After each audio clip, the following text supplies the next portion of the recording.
So I think let's start our live interaction. Let's begin by introducing myself. मेरा नाम doctor Shivraj Rajesh Gangawal है. I belong to Nanded district in Maharashtra, and this year I have secured All India rank 788 in UPSC Civil Services examination, and based on my rank, I have been allocated Indian Information Service. Uh, this was my sixth attempt in the civil services examination. Previously, I have given my 5 attempts from 2018 to 2023, and कुछ attempts में मेरा prelims नहीं हुआ था. जैसे in my very first attempt and second attempt as well, I couldn't clear the prelims examination. But then I मतलब मैंने सोचा कि और क्या मतलब गलतियां हो रही है, what things I need to improve upon. I took some guidance from the seniors, some of the friends who have cleared the examination, and then I went on to study more. I focused more on my preparation और फिर मैंने prelims दिया. उसके बाद फिर मेरा prelims कभी रुका नहीं. उसके बाद मेरा prelims complete हुआ. फिर I prepared for the mains examination. I cleared the mains. Then I appeared for the interview. But that time I couldn't clear the examination. I missed by a few marks. Then again आगे की story continue रही. मतलब prelims clear हुआ, mains हुआ, interview दिया. Interview देने के बाद भी मतलब फाइनल सिलेक्शन नहीं हुआ. I miss the final cut off by barely 5 marks. फिर उसके बाद अगेन आई प्रिपेयर किया, फिर से अटेम्प्ट दिया, and in this sixth attempt I could secure all India rank of 788. Coming to my overall background, like I belong to, as I said previously, I belong to Nanded district in Maharashtra, uh, and I have done my schooling from Nanded itself, from up to class 12th in the Marathi medium. Later on, I did my graduation. I did my MBBS from Government Medical College Kolhapur, which is also in Maharashtra. And after completion of MBBS, I started preparing for the civil services examination. Actually, my dream or my aspiration to join civil services was very much back, like when I was in class 10th. That time itself I have decided that I'll try my luck in the civil service examination. I'll try to be a good administrator, because I was inspired by one of the district collector in my district. That time only I decided that I will try and be someone like him in order to contribute more for the society, for the people, for the downtrodden section uh, in our country. So, but having known the uncertainty associated with this examination, as well as some of the guidance from the some seniors as well as teachers, I decided to have a good plan B, and that's why decided to do medical first. I did my MBBS, and later on I started preparation for the civil services examination. But that is not the only thing, because along with my preparation, I was working as a medical officer in Maharashtra, in specifically in my district, in various capacities. Like, I have worked as a medical officer in rural hospital. I have worked as a medical officer at a primary health center, in ESIC hospital, in at various hospitals. I have worked also, and I have studied for this examination also. So this is my brief background. Then coming to UPSC civil services preparation, as you already know that this exam has 3 steps. मतलब 3 stages होते हैं: prelims examination, mains and interview. और तीनों जो होते हैं, all three मतलब जो stages है, it requires different kind of preparation, different approach, and you have to study differently for this, for all the 3 stages of this exam. So coming to the first stage, that is preliminary examination. Prelims जो होता है, as you most of you might know, that it is an objective exam. We have 2 papers like GS1 and GS1, and other paper is the CSAT paper, that is Civil Services Aptitude Test. In general studies paper, we have uh, varied subjects like history, geography, polity, environment, science and tech, and current affairs related questions. And in aptitude test, we have reading comprehension part, and logical reasoning, and some of the maths portion. the out of 200 marks we have some cutoff. We have to just clear that cutoff for the general studies, and for the CSAT it is up approx 33%, 66.66 marks you have to secure in order to clear the prelims examination. Then comes the mains examination. Mains examination सारे papers जो होते हैं वो descriptive होते हैं, जिसमें 4 GS के papers होते हैं, एक एसए का paper, then optional, and you have 2 papers which belong to language. Language के 2 पेपर्स होते हैं, English and any Indian language. Just like the CSAT in the prelims examination, you have जो अपने लैंग्वेज के पेपर्स होते हैं, you just need to मतलब उनको क्लियर करना होता है, क्वालिफाई करना होता है वो पेपर्स को.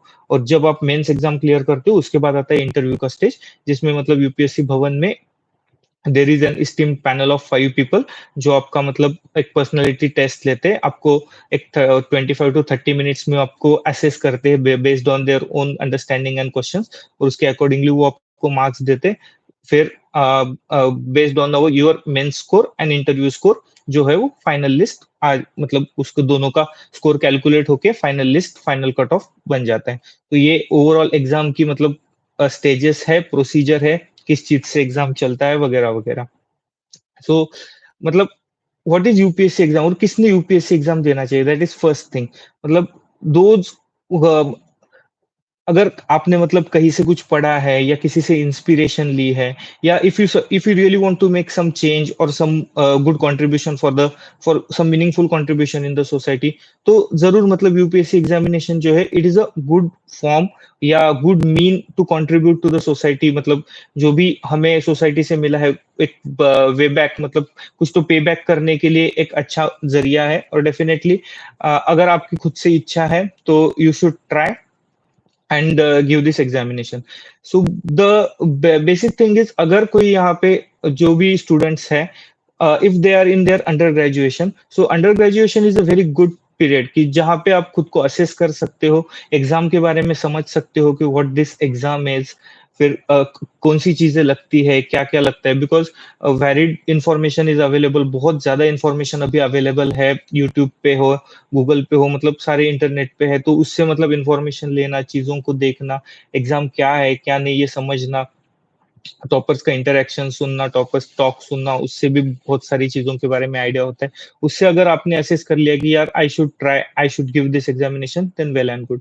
Second thing which you can do in your under graduation is look at the optional subjects. like अगर आप जिस भी सब्जेक्ट में आप मतलब अभी ग्रेजुएशन कर रहे हो, you can take that subject as your optional in the civil services mains examination. so that is second thing कि आप मतलब आपका ऑप्शनल भी डिसाइड कर सकते हो. आपका ऑप्शनल अगर जो आपका ग्रेजुएशन स्ट्रीम का ही है वही रहा तो that is well and good. If ऐसा है कि that subject you are not very much prompt और उतना अच्छे से अगर प्रिपरेशन उस सब्जेक्ट का नहीं है, then you can take any other subject also. आप वो सब्जेक्ट जैसे कि एंथ्रोपोलॉजी है, सोशियोलॉजी है, वेरिड सब्जेक्ट, सिलेबस देखना किसी भी सब्जेक्ट का, बेसिक बुक लेके आना, उसके बारे में थोड़ा सा पढ़ना, कैसे क्वेश्चंस पूछ रहे हैं. अगर आपको उस चीज में अगर इंटरेस्ट डेवलप हुआ, then you can take that subject also as your optional in this examination. तो आपका यूजी का टाइम स्पेसिफिकली अगर फाइनल ईयर हो तो उसके अराउंड में आप आपका ऑप्शनल भी डिसाइड कर सकते हो और उसके लिए बेसिक प्रिपरेशन स्टार्ट कर सकते हैं. अनदर थिंग आप मतलब जो भी स्टूडेंट्स है या कॉलेज गोइंग कैंडिडेट्स है वो क्या डेवलप कर सकते हैं. तो अब बहुत सारे कैंडिडेट्स है लाइक मैं मराठी मीडियम से पढ़ा हूँ.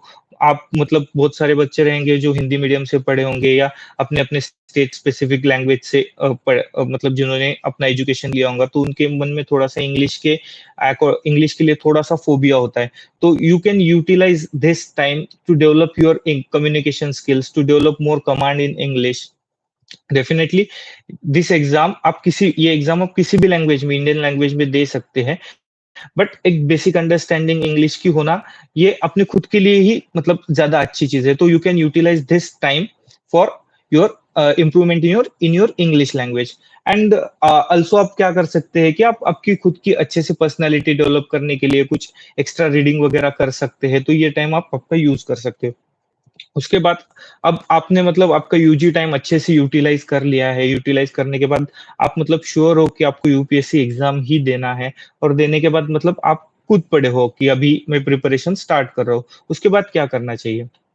अभी प्रिपरेशन में सबसे पहले आती है बेसिक चीजें। बेसिक चीजें मतलब क्या है कि बुक्स कौन से पढ़े, करंट अफेयर्स कैसे करें। तो इनिशियल आप जब स्टार्ट करोगे प्रिपरेशन, जो भी सारे सारे टॉपर्स आपको बताएंगे, कोई भी बताएगा कि you have to read NCERT, क्योंकि एनसीईआरटी जो है ना वो अपना ओवरऑल नॉलेज का एक बिल्डिंग ब्लॉक बन के, एक फाउंडेशन बन के काम करेगा, जिसके ऊपर हमको और ज्यादा अपना नॉलेज गैदर करना है, एक्वायर करना है और उसको अच्छे से डेवलप करना है। तो NCERT you must read NCERT, specifically जो सब्जेक्ट्स है, हिस्ट्री हो, ज्योग्राफी हो, उसके बाद में पॉलिटी और इकोनॉमी के लिए आपको एनसीईआरटी बहुत हेल्प करेंगे, क्योंकि बहुत सारे जो साइंस बैकग्राउंड वाले कैंडिडेट्स है, जिनको 11th के बाद में अंटिल देयर ग्रेजुएशन जब तक कंप्लीट नहीं होता, हिस्ट्री और ज्योग्राफी जैसे सब्जेक्ट्स या पॉलिटी हो, वो उन सब्जेक्ट्स का मतलब हम सब कुछ भूल जाते हैं और ज्यादा कुछ आइडियाज भी नहीं रहते। तो बेटर है कि we should go back to NCERTs. NCERTs अच्छे से रीड करना चाहिए। नोट्स वगैरह पहले रीडिंग में बनाने की कोई जरूरत नहीं है। You just need to read the NCERTs. जैसे कि कई कुछ कहानी की किताब आप लोग पढ़ रहे हो, कोई स्टोरी बुक पढ़ रहे हो, उस हिसाब से इनिशियली एनसीईआरटीज रीड करते रहो। रीड करने के बाद थोड़ा थोड़ा जैसे इंटरेस्ट आएगा, फिर जैसे जैसे आप मतलब आपके प्रिपरेशन में आगे बढ़ोगे, उसके बाद में you will realise which things are important, which things are not important, and then accordingly try to make notes. Second thing आती है न्यूज़पेपर, मतलब कौन सा न्यूज़पेपर पढ़ना चाहिए। सबसे बेसिक चीज पूछते हैं कि न्यूज़पेपर पढ़ना जरूरी है क्या, क्योंकि बहुत सारे मंथली मैगजीन्स वगैरह भी अवेलेबल है, तो whether we should read newspaper और नॉट। तो न्यूज़पेपर रीडिंग भी, जैसे मैंने एनसीईआरटीज के बारे में बोला, newspaper reading is also must thing. Any English newspaper, be it the Hindu और Indian Express, both are good and standard newspapers, you can read any of them. उसमें भी क्या क्या रीड करना है according to UPSC syllabus, according जो भी UPSC का सिलेबस, यूपीएससी जब अपना नोटिफिकेशन जारी करता है अप्रोक्स जनवरी के एंड में या फरवरी में यूपीएससी का नोटिफिकेशन आता है, उसमें यूपीएससी का एकदम डिटेल में सिलेबस दिया होता है। तो उस सिलेबस के अकॉर्डिंगली ही अपने को न्यूज़पेपर की चीजें पढ़नी है, एक्स्ट्रा की चीजें नहीं पढ़नी है। एडिटोरियल्स पढ़ने हैं, क्यों? Editorials will help you to understand the topic thoroughly and make your own opinion। एक अच्छे से खुद का किसी भी टॉपिक के ऊपर ओपिनियन बनाने के लिए एडिटोरियल्स हेल्पफुल रहते हैं। और उसके अलावा जो भी आईआर लाइक इंटरनेशनल रिलेशंस वाली चीजें हैं, कुछ पॉलिटी रिलेटेड चीजें, वो सारी चीजें, या कुछ स्पेसिफिकली हिस्ट्री रिलेटेड कुछ तो हुआ, जैसे कि हम सबको पता है Indus valley civilisation. Indus valley civilisation हम लोगों ने हिस्ट्री में पढ़ा है, बट अगर न्यूज़पेपर में कोई अगर एक आर्टिकल आया है जिसमें आईवीसी का इंडस वैली सिविलाइजेशन का मेंशन है, तो डेफिनेटली वो चीज जो है हमारे पर्सपेक्टिव से या हमारे सिलेबस के पर्सपेक्टिव से इंपॉर्टेंट बन जाती है। तो वैसी चीजें हमको पढ़ना है। सिमिलर टू एनसीईआरटी, न्यूज़पेपर्स की भी शुरू से मतलब नोट्स बनाना इतना नेसेसरी नहीं है। काफी सारे मतलब बाकी अपने को मटेरियल्स अवेलेबल है, फिर जैसे जैसे हम लोग वो पढ़ेंगे, और जब हम मंथली कंपाइलेशंस वगैरह किसी भी क्लासेस के पढ़ेंगे, वो पढ़ते समय वी विल रिकॉल, मतलब न्यूज़पेपर में अगर कोई चीज हमने पढ़ी है तो वो डेफिनेटली हमको उस टाइम पे रिकॉल हो जाएंगी और हम वहां पे वैल्यू एडिशन उसमें कर सकते हैं। ये बेसिक चीजें करने के बाद दूसरी मतलब एक इंपॉर्टेंट चीज आती है कि ऐसे बोला जाता है कि यूपीएससी में कुछ भी पूछ लेते हैं, anything under the sun can be asked in UPSC, but this is a complete myth, क्योंकि as I said earlier, UPSC ने अपना डिटेल सिलेबस देके रखा है, and that is a boundary जिसके अंदर अपने को खुद को रिस्ट्रिक्ट करना है कि उतना ही पढ़ना है जितना हमें यूपीएससी ने बताया, क्योंकि all the subjects, be it history, geography, polity, मतलब दे आर लाइक ओशंस, मतलब खत्म ही नहीं होंगे अगर हम पढ़ने चालू करेंगे तो। बट जितना हमें यूपीएससी ने सिलेबस में चीजें मेंशन करी है, हमको उतना ही पढ़ना है, उसकी बेसिक बुक्स पढ़ने, और कुछ रेफरेंस बुक जो सारे बच्चे पढ़ते हैं यूजुअली, वो सब कुछ हमें पढ़ना है, ज्यादा कुछ अलग से करने की जरूरत नहीं। पर ठीक है, यूपीएससी ने लिमिट तो दे दी है, बट उसमें डीप कितना जाए, उसके लिए अपने को दूसरी चीज हेल्प करती है, that is previous year questions. The previous year questions हमको मतलब बता देंगे कि कितना डेप्थ में हमको यूपीएससी जितना डीप क्वेश्चन पूछती है, जो कुछ यूपीएससी हमसे एक्सपेक्ट करती है, हमको उतना ही पता होना चाहिए, हमको उतना ही जानना है। तो अपने आंसर्स की या अपने नॉलेज की डेप्थ कितनी रखनी है, उसके लिए अपने को यूपीएससी के प्रीवियस ईयर क्वेश्चंस देखने पड़ेंगे। तो PYQs will definitely help you. अब आते हैं कि आपने डिसाइड कर लिया, आप बेसिक्स पढ़ रहे हो, आपने बेसिक्स खत्म कर ली, you have read NCERTs, you have you are reading newspaper, तो आगे कैसे बढ़ना है? ठीक है, आपने एनसीईआरटीज़ कवर कर ली, न्यूज़पेपर पढ़ रहे हो, उसके बाद में आपको कुछ रेफरेंस बुक्स जैसे कि पॉलिटी, पॉलिटी के लिए एवरीबॉडी विल रीड लक्ष्मीकांत। उसके बाद हिस्ट्री, हिस्ट्री के लिए हमको मॉडर्न हिस्ट्री के लिए स्पेक्ट्रम पढ़ना होता है। उसके बाद में ज्योग्राफी के लिए by and large NCERTs 9, 10th, 11th, 12th they are more or less sufficient. If we want to मतलब कुछ और ऐड करना है तो GC Leong is also good book for physical geography. उसके बाद इकोनॉमी, इकोनॉमी के लिए भी इकोनॉमी के जो एनसीईआरटीज़ है वो काफ़ी अच्छे हैं। और उसके बाद में किसी क्लास के नोट्स वगैरह आपने अगर फॉलो कर लिए कुछ बेसिक अंडरस्टैंडिंग के लिए, दैट इज़ इनफ, क्योंकि बहुत सारी चीज़ें जो है वो करंट अफेयर्स में से भी जो एडिशनल चीज़ें वो करंट अफेयर्स से अपने को मिल जाएँगी। और बेसिक चीज़ें किसी कोई भी एक बुक उठा के आप पढ़ सकते हैं बेसिक वाला, सारी चीज़ें उसमें से कवर हो जाती है। तो ये सब आप पढ़ रहे हो, पढ़ने के बाद फिर ये क्या अटेम्प्ट कब देना है, कैसे करना है, वो कैसे डिसाइड करना है। तो अगर आपको यूपीएससी का अटेम्प्ट देना है, इफ यू आर प्रिपेयरिंग, आप अभी प्रिपेयर कर रहे हो और आपको 2026 का अटेम्प्ट देना है, तो मतलब किसने अटेम्प्ट देना चाहिए? Who should give the attempt in 2026? और अगर कोई ऐसा है कि मुझे एक ही अटेम्प्ट देना है और मुझे यूपीएससी की एग्जाम क्लियर करनी है, then I will tell you, unless and until you don't complete the preparation for your mains examination, don't give prelims. क्योंकि मैं प्रीलिम्स देने के बाद मेंस के बीच में you will get hardly 80-90 days का पीरियड, और उतने पीरियड में मेंस का अच्छे से प्रिपरेशन होना इज नियर अबाउट इम्पॉसिबल। तो you have to prepare for the mains examination even before you are appearing for the prelims. तो अब मतलब प्रीलिम्स हमारा यूजुअली होता है end of May, last week of May में हमारा प्रीलिम्स होता है। तो उसके अप्रोक्सीमेटली 4, 5, 6 मंथ्स बिफोर हमारा मेंस का अच्छे से preparation along with the preparation for optional हमारा ठीक ठाक, मतलब कम से कम उतने सारी चीजों के अपने नोट्स रेडी होने चाहिए, एक basic basic under answer writing की प्रैक्टिस हमने करी हुई होनी चाहिए। अगर उतना हमने किया है देन वी आर कि ठीक है, मतलब वो 3 महीने में हम और अच्छे से हमारे आंसर्स को पॉलिश करेंगे और अच्छे से खुद के नॉलेज की डेप्थ बढ़ाएंगे और उसके बाद में मेंस देंगे। तो दैट इज फर्स्ट थिंग कि जब भी प्रिपेयर कर रहे हो सिलेबस देखो, प्रीलिम्स का सिलेबस, मेंस का सिलेबस, दोनों सिलेबस देखो, ओवरलैपिंग सिलेबस कितना है, कैसा है। और फिर ओवरलैपिंग वाले टॉपिक्स जैसे हिस्ट्री में है, पॉलिटी में है, ज्योग्राफी में है, इकोनॉमी है, उसमें के टॉपिक्स आप साथ में प्रिपेयर करो, उसके नोट्स बनाओ। और जितना खुद के नोट्स बनाओगे they are helpful static part में, I am not talking about current affairs part. Static में जितने खुद के नोट्स बनाओगे they are helpful to you. उसके बाद आप ऐसे खुद का मेंस का प्रिपरेशन, मतलब बाय दिसंबर एंड आपका मेंस का प्रिपरेशन खत्म करके आप जनवरी से फुल्ली मतलब लगभग प्रीलिम्स मोड में चले जाओगे। प्रीलिम्स मोड में जाना मतलब क्या है?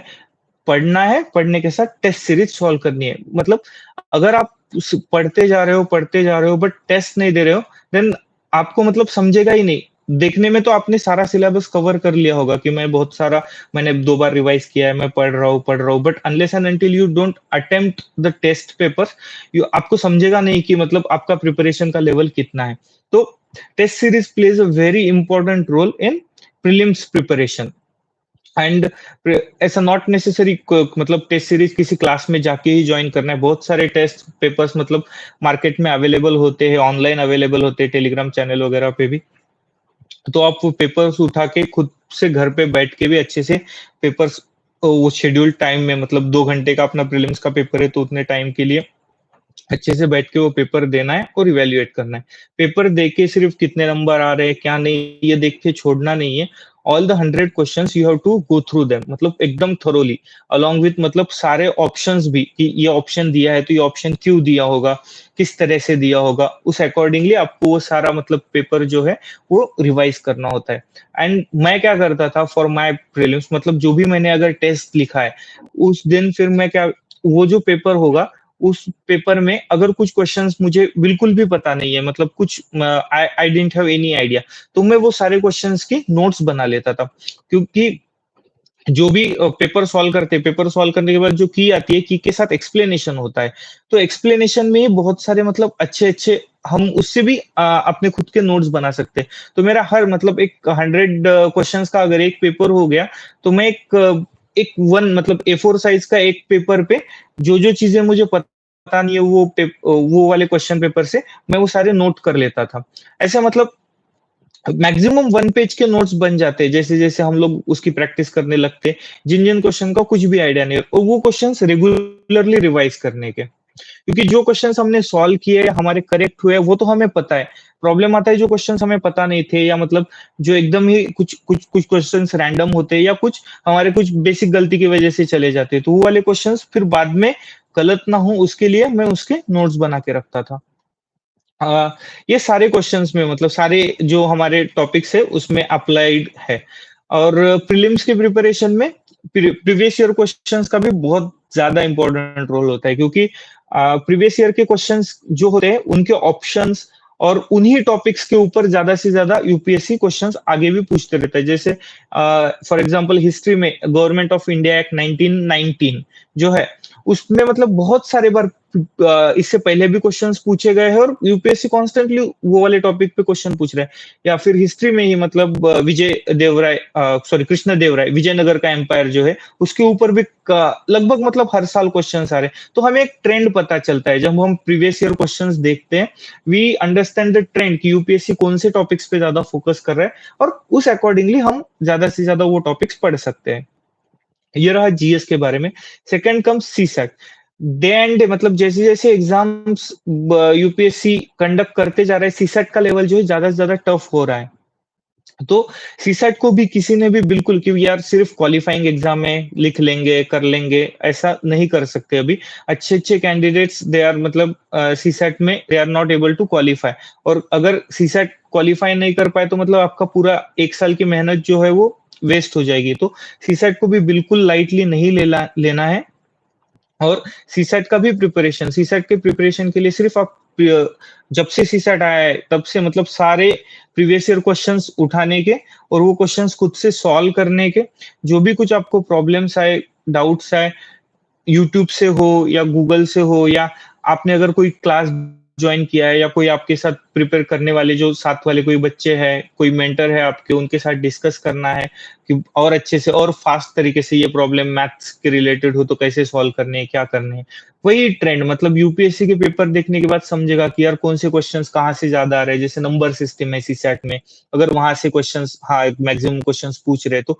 वो वाला टॉपिक अच्छे से कर लेना है ब्लड रिलेशंस का टॉपिक हो परमुटेशन कॉम्बिनेशन हो परसेंटेज हो डिफरेंट डिफरेंट टॉपिक वो देखने के वो उसका प्रैक्टिस करने का क्योंकि सिर्फ कुछ वीडियोस देखने के या क्लास करने से सीसैट का पेपर क्लियर नहीं होगा unless and until we solve those math related questions खुद से हम लोग मतलब आयन एग्जाम में जाके वो क्वेश्चन सॉल्व नहीं कर पाएंगे तो वही सीसैट का भी बिल्कुल लाइटली नहीं लेना है पीवाईक्यूज अच्छे से कर लो पीवाईक्यूज करने के बाद उसके भी जितने टेस्ट मतलब सॉल्व कर सकते हो उतने टेस्ट अच्छे से टाइम में टाइम ड्यूरेशन लगा के सॉल्व कर लेना एंड उसका भी मतलब अच्छे से प्रिपेयर तुम कर सकते हो प्रीलिम्स के बाद आते हैं मेंस के प्रिपरेशन पे मेंस के प्रिपरेशन में आते हैं मतलब अपनी जनरल स्टडीज के पेपर जनरल स्टडीज के पेपर जीएस 1 2 3 4 जीएस 1 में आता है अपना हिस्ट्री ज्योग्राफी इंडियन सोसाइटी वाला पोर्शन जैसे मैंने बताया कि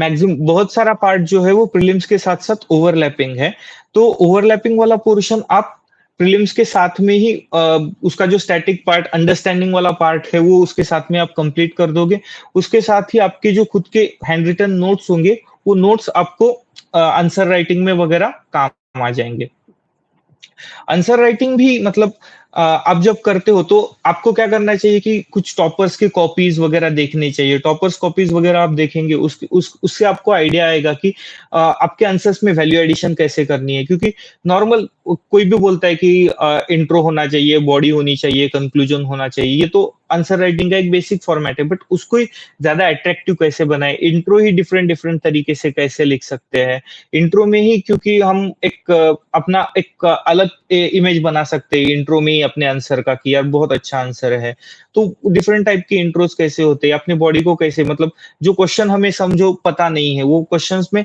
आंसर कैसे करना है नंबर ऑफ पॉइंट्स कैसे बढ़ाने हैं ये आपको टॉपर कॉपी से पता चलेगा या किसी सीनियर से बात करने के बाद आपके टीचर से बात करने के बाद वो सारी चीजें आपको पता चल जाएंगी तो डेफिनेटली मार्केट में टॉपर्स कॉपीज भी अवेलेबल होती है, वो देख के अच्छे से उसको भी एनालिसिस करके खुद की कॉपी, टॉपर की कॉपी साथ में रख के कि मैं ये वाले क्वेश्चन में मतलब क्या और बेटर कर सकता हूँ डिपेंडिंग ऑन कि उन्होंने कैसे लिखा है।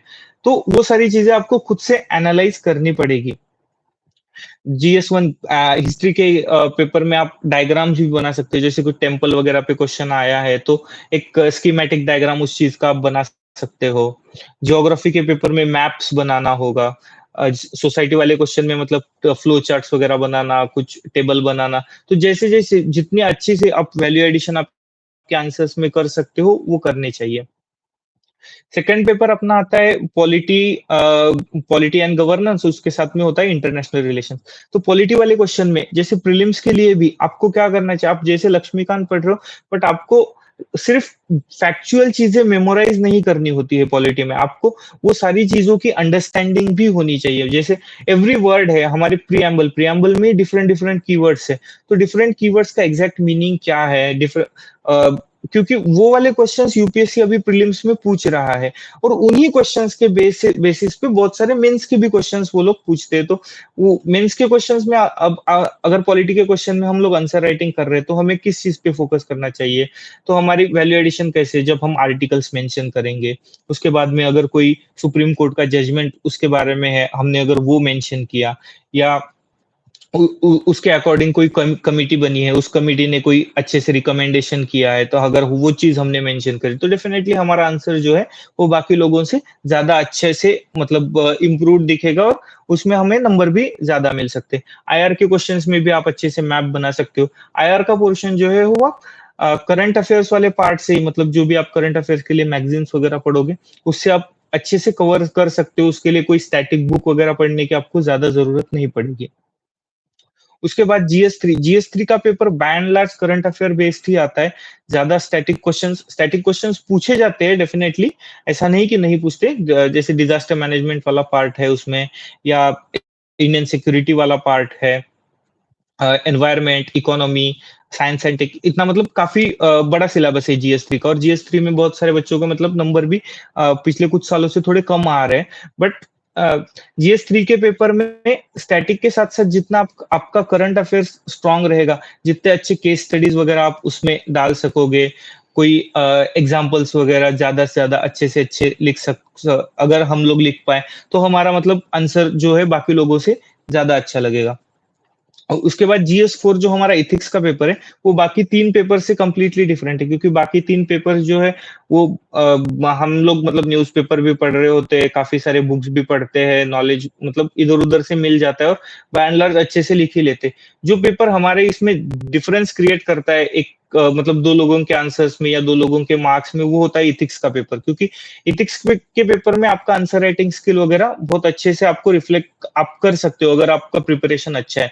जितना अच्छे से मतलब एक इथिक्स के पेपर में जो भी अपनी सिलेबस है पूरा, सारे सिलेबस की कीवर्ड्स का एक अच्छा सा स्टैंडर्ड डेफिनेशन हम लोगों को मतलब पता होना चाहिए। एक हमारे खुद के लैंग्वेज में हम लोग मतलब कोई वर्ड है एटीट्यूड, एप्टीट्यूड, या परसुएशन, सोशल इन्फ्लुएंस, मतलब डिफरेंट डिफरेंट कीवर्ड्स है, तो वो कीवर्ड्स के बारे में हम क्या समझते हैं, और हमारी अंडरस्टैंडिंग के अकॉर्डिंगली अगर हमें सोसाइटी में उस चीज से रिलेटेड कोई अच्छा सा एग्जांपल अगर दिख रहा है, किसी भी फील्ड से हो, किसी भी मतलब इंडिया से हो, इंडिया के बाहर से हो, कोई एडमिनिस्ट्रेटर हो, कोई सोशल वर्कर हो, साइंटिस्ट हो, तो वो डिफरेंट एग्जांपल्स हम उस टॉपिक से कैसे रिलेट कर पाते हैं, हम कैसे लिख पाते हैं, उससे मतलब ये बहुत ज्यादा हमारा इथिक्स का पेपर मतलब इवेल्युएट होता है उस चीज से, उस चीज से ही हमारे नंबर्स भी आते हैं। इथिक्स के पेपर में एक पार्ट होता है केस स्टडीज का। केस स्टडीज में भी एक तो हमारा सिलेबस के ऊपर अच्छे से जब कमांड होती है तो उसको हम अच्छे से यूज कर पाते हैं अपने केस स्टडीज के आंसर राइटिंग में भी। उसके लिए थोड़े बहुत जो थिंकर्स फिलोसोफर्स होते हैं उनके कुछ अच्छे से कोट्स वो भी हम लोग इथिक्स के पेपर में यूज कर सकते हैं। 4 जीएस पेपर्स के अलावा हमारा एसए का भी एक पेपर होता है। एसए के पेपर में भी हमारा राइटिंग स्किल जितना अगर अच्छा हो, हम मतलब कितने कंटिन्यूटी मेंटेन कर पा रहे हैं, कितना एंगेजिंग कंटेंट हम दे, मतलब जो भी हमारा इवैल्यूएटर पेपर चेक कर रहा है, उसको हमारा जो कंटेंट है वो कितना एंगेजिंग लग रहा है, कितने अच्छे से हमने लिखा है, ज़्यादा से ज़्यादा ग्रामेटिकल एरर्स वगैरह कुछ नहीं है उसमें, एक लूसिड मतलब हैंडराइटिंग भी अच्छी है। वो वाली सारी चीज़ें अगर हम लोगों ने अच्छे से करी और जो भी कंटेंट है, जितना try to be as unique as possible, मतलब गांधी जी हो, मतलब एग्ज़ाम्पल्स हम लोग यूजुअली लिखते हैं एस्से के पेपर में, तो गांधी जी या मंडेला, बाबा साहेब अम्बेडकर, मतलब ये एग्ज़ाम्पल्स लोग लिखते आ रहे हैं, काफ़ी टाइम से लिख रहे हैं और कंटिन्यूअसली लिखते ही जा रहे हैं। अगर ये चीज़ों के अलावा अगर हमने कुछ डिफरेंट हमारे आंसर राइटिंग या हमारे एस्से में अगर लिखने की कोशिश की, कुछ अलग व्यू पॉइंटर देने का कोशिश किया है, तो डेफिनेटली वो ज़्यादा रिवार्डिंग रहेगा। जीएस के 4 पेपर्स में से जो एथिक्स का पेपर है एंड एस्टे का पेपर, ये दोनों काफ़ी मतलब मार्क्स के जो वेरिएशंस है इसमें काफ़ी ज़्यादा है और आप लोग अच्छे से अगर ये चीज़ों के बारे में अगर प्रिपेयर कर सके, तो आप काफ़ी डिफरेंस क्रिएट कर सकते हो आपके मार्क्स में और बाकी कैंडिडेट्स के मार्क्स में। उसके बाद आपका आता है ऑप्शनल। तो मेरा ऑप्शनल जो था वो मेडिकल साइंस था, जो मेरा ग्रेजुएशन का सब्जेक्ट ही था। तो मेरे लिए प्रिपरेशन और मतलब ग्रेजुएशन के टाइम से ही मैं मेरे सब्जेक्ट में काफ़ी मतलब थोड़ा बहुत अच्छे से प्रिपेयर करता था, तो मेरे लिए इतना डिफिकल्ट नहीं था उसका प्रिपरेशन फिर से, बट फिर भी मेरा सब्जेक्ट जो था वो थोड़ा वास्ट था। मैंने खुद से हमारे जो स्टैंडर्ड बुक्स वगैरह थे उससे नोट्स बना लिए थे, वो वाले नोट्स फॉलो किए। उसके बाद में जैसे-जैसे मेंस एग्ज़ाम प्रीलिम्स मेंस के बीच में हो या उससे पहले हो, मैंने भी उसके टेस्ट सीरीज़ वगैरह जॉइन किए थे। टेस्ट सीरीज़ में जितने ज़्यादा टेस्ट लिख सकता था उतने सारे टेस्ट भी मैंने लिखे और वही चीज़ मतलब जो चीज़ मैंने मेरे ऑप्शनल में करी है वही आपको भी कोई भी अगर ऑप्शनल आपका रहा तो वो करना है। एक तो मतलब स्टैंडर्ड बुक्स या जो भी रेफरेंस बुक्स है वो आपको रीड करने पड़ेंगे अच्छे से, उसके साथ आपके खुद के नोट्स बनाने हैं वो वाले ऑप्शनल के, और नोट्स बनाने के बाद आपको अच्छे से जितनी हो सके उतनी ज़्यादा आंसर राइटिंग करनी है एंड ट्राई टू बी मतलब खुद से ही कम्पीट करो कि आज जो पेपर मैंने लिया, आज जो आंसर मैंने लिखा है, कल मैं उससे और ज़्यादा कैसे इम्प्रूव कर सकता हूँ खुद को। किसी भी तरीके से लैंग्वेज में हो या कुछ अच्छे से कीवर्ड्स मैं कैसे आप अपने आंसर में डाल पा रहा हूँ, या मैं और अच्छे से मतलब क्रिएटिव वे में कुछ अगर कंक्लूड कर पा रहा हूँ मेरे आंसर को, तो खुद ही हमें अपने को इवैल्यूएट करना होता है कि मैं कल से मैं खुद कैसे ज्यादा खुद को बेटर कर पा रहा हूँ। तो ऐसे एथिक्स और ऑप्शनल के ऐसे पेपर्स होते हैं। उसके बाद में जैसे मैंने बोला कि 2 पेपर होते हैं, एक होता है English language and second paper हो एनी इंडियन लैंग्वेज। तो ये दोनों पेपर जो होते हैं वो सिर्फ़ आपको क्वालीफाई करने होते हैं। आपने अगर पूरा पेपर अटेम्प्ट भी अगर कर लिया है, तो अटेम्प्ट करने के बाद भी आप यूजुअली वो क्वालीफाई कर जाते हो। बट डेफिनिटली यूपीएससी का एग्ज़ाम है, किसी भी चीज़ को लाइटली नहीं लेना है। अगर किसी को थोड़ा बहुत डाउट है कि या मुझे पता नहीं कि मैं ये पेपर क्लियर कर भी पाऊँगा, मेरा लैंग्वेज उतना अच्छा नहीं है या कमांड नहीं है, तो थोड़ा-थोड़ा उसके भी प्रीवियस ईयर्स के पेपर्स देखना और किस तरह से क्वेश्चन पूछते हैं, क्या नहीं, एक बार देख के उससे गो थ्रू करने के बाद you will clear you can clear that paper. Then next stage comes the personality test. Personality test मतलब सारे यूपीएससी का प्रीलिम्स और मेंस से कंप्लीटली डिफरेंट है।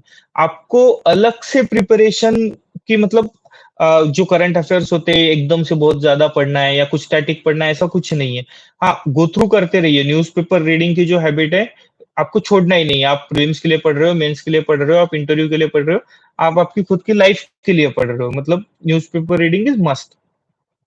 आपको क्या करना होता है, आप जब mains exam prelims exam clear करने के बाद हम लोग अपना डिटेल्ड एप्लीकेशन फॉर्म डैफ जो होता है, डैफ 1 सबमिट करते हैं और मेंस एग्जाम क्लियर करने के बाद हम लोग अपना डैफ 2 सबमिट करते हैं। तो डैफ 1 और डैफ 2 में जो भी सारी चीजें हमने मेंशन कर रखी है, उन्हीं चीजों के बारे में हमको अच्छे से प्रिपेयर्ड रहना होता है, क्योंकि वो जो हमने खुद से ही डैफ में प्रोवाइड किया है, उन्हीं चीजों के ऊपर ज्यादातर क्वेश्चन पूछते हैं। जैसे डैफ 2 में हम लोग अपने हॉबीज इंटरेस्ट्स के बारे में लिखते हैं, उसके ऊपर क्वेश्चंस आते हैं। अपने ऑप्शनल के ऊपर क्वेश्चन आएगा। जो native place, native district, native state, उसके ऊपर उसके कुछ इश्यूज है, कुछ चीजें करंट में चल रही है, उसके बारे में क्वेश्चन आएंगे। आपने अगर कुछ अचीव किया है लाइफ में, मतलब कुछ आपका अचीवमेंट्स वगैरह जो है उसके ऊपर क्वेश्चंस आते हैं। कुछ पोजीशंस होल्ड किए हैं, मतलब आप जनरल सेक्रेटरी रहे हो कॉलेज में या कुछ और चीजें, तो उनके ऊपर भी आपको क्वेश्चंस पूछ सकते हैं।